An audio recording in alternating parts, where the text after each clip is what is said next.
So here we have James and Timo, who in 2013 went on Dragon's Den to ask the Dragons for a £100,000 investment in exchange for 7% of their business, Gousto, an innovative new food business that delivered meals directly to your doorstep. Here's what the Dragons said. I won't be investing, and I'm out. Sorry, but I'm out. I'm also out. I'm out. I'm sorry, but I'm out. But it's what happened next that was truly remarkable. As food box delivery services exploded in the UK, Gousto capitalised on that market, exploded, and today are delivering more than 100 million boxes per year. Okay, so they've taken on a lot of funding in that time, and they've only recently hit profitability, but what they've achieved in quality of product and scale is itself remarkable.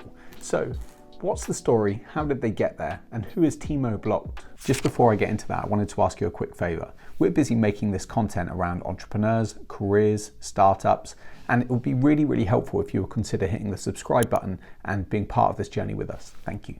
So, Timo Boldt, the founder and CEO of Gousto. A lover of food, he always wanted to be a chef, but actually started off as a car salesman before going to University of Cambridge. While he was at university, he started his first business, which was an investment fund. He raised money from other students and invested in Chinese sugar manufacturing. In a remarkable stroke of luck, he shut the business in 2007, having done quite well, which was genius with hindsight because it was just before the 2008 financial crisis, which would have cost him a small fortune. After graduating, Timo got a job at a hedge fund, so still not quite a chef. But what's remarkable about this isn't really the hedge fund itself, but more the culture. They allowed young people early in their career like Timo to have a huge amount of ownership and responsibility. He was given opportunities to do things, to move the needle, to take control, to have an opinion, to really kind of express himself and cut his teeth. That environment brought out the very best in him and really helped him flourish from a very early age and grow and learn those skills quickly. Just goes to show how important being in the right environment early really is. In 2011, he went on a trip to Italy with some friends and he was having a bit of a reflection of his career and where he was, and he decided it was time for him to start his own business. Now, a lover of food, but also from the hedge fund, he had the ability to analyze market trends and spot opportunity. So he decided to create something at the crossroads of food, convenience, and tech. Gousto was born, piggybacking on an idea that had just started to emerge and gain some traction in Scandinavia. Now, it's not all that long after that trip to Italy that Timo and Gousto arrived on Dragon's Den. They'd already secured some investment and they were already getting some early traction with a few customers and delivering some food. The business looks like it's about recipes, but really, that's just part of the packaging. Gousto is a grocery company.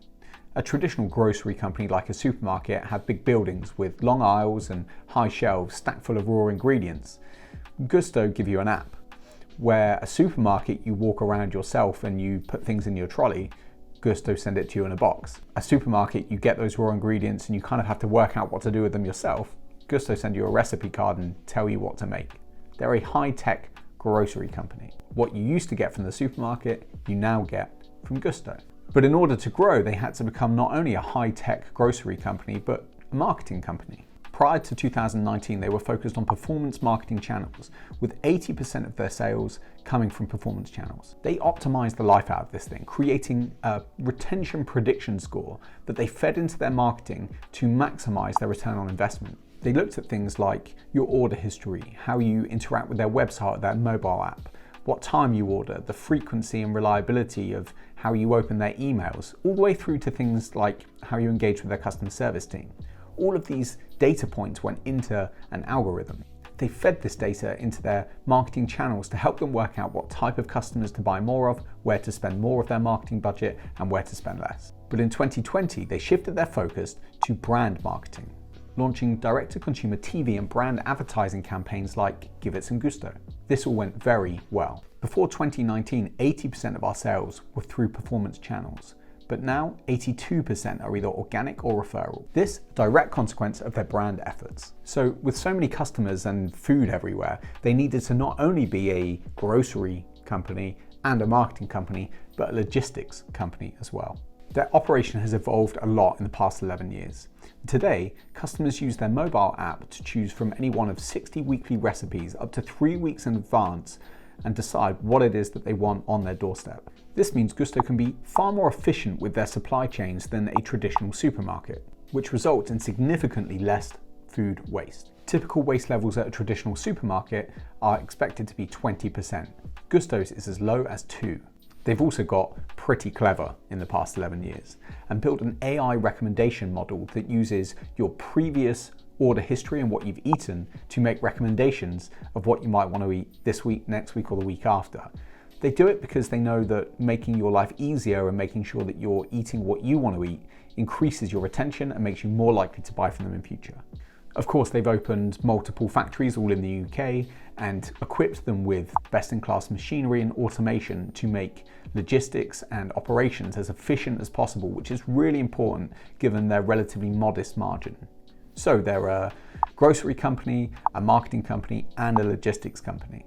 And while it might look and smell like all those things, Timo himself considers Gousto to be a data company, using data and analytics to drive performance of the business in a way that a traditional supermarket simply cannot do. Gousto has more than 1,200 staff across its team, but it's driving values like gender pay equality, diversity, sustainability, and health. With all that good stuff, it's no wonder that people like Joe Wicks have been keen to get involved. The problem with this business is margin. They're providing a lot of value, a really good quality product, and a lot of work goes into getting those little ingredient pouches onto your doorstep. So there's not that much room for profit. As I said, they recently made some layoffs and they're trying to optimize the business to be more profitable in future. Timo looks at the future like this. 500 million evening meals are cooked in the UK each week, and 76% of those are cooked from scratch. Gousto is working to unbundle the evening meal from traditional grocery supply chain. So more scale then? And we all know what scale, even in the absence of deep profits, can get you, and that's really exciting valuations. Gousto are currently valued at a little over £1.4 billion. At that valuation, the 7% they offer the Dragons for 100 grand would be worth a cool £98 million before dilution. So what can we learn from Gousto, other than they make big red boxes which are full of lovely food and in the way of my space? Well, the first thing is we can take inspiration from other markets. The early signs of a food business of this nature was already happening in Scandinavia, but by keeping an eye on what was happening elsewhere in the world, they were able to take inspiration from those products, take them into markets they didn't exist, and, £1.4 billion valuation. The second thing is you can add value and repackage something that already exists. The products inside a Gousto box have been available on the shelves of supermarkets forever, but they've added some value with the recipe card. They've packaged it differently and they ship it in a different way, and that's created a whole new business that's resulted in 100 million boxes per year being delivered to doorsteps instead of you going and buying it from the supermarket. The third thing, dragons don't know everything. So can Timo and his team at Gousto do for food what Amazon did for books? I guess time will tell. See you on the next one.